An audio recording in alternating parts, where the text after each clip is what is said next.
So north, south, east, west, that type of thing.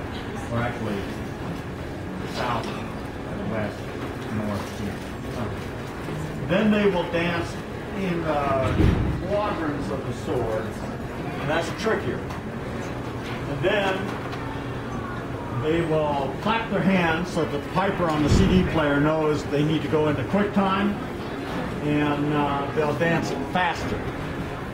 And can I tell them that there's kind of superstition with this, or would that be like jinxing? Okay, the Scots are very, very superstitious. Halloween comes from Scotland. Ghosts were invented in Scotland, I'm convinced.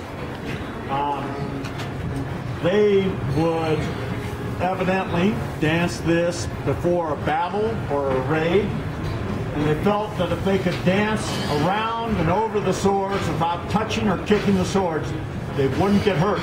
They'd be invincible. Other people get hurt, they'd be the ones doing the hurting. If they touched the sword, they felt they'd get wounded. And if they kicked the sword, they thought they might die. So, what was the outcome of this? Well, if they didn't kick the sword, they fought like they couldn't get hurt.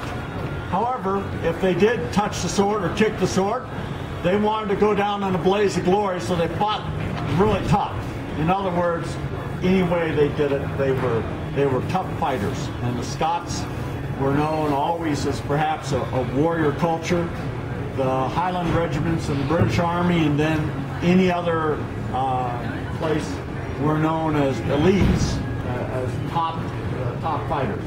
So this is the sword dance. They'll first go around the sword, then they'll cross over the swords, then they'll clap their hands, go faster, and that's to tell the piper to go faster. This is a dance that is so old that even the Romans had mentioned that the people in what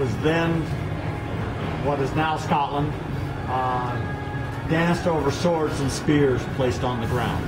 So our oldest dance.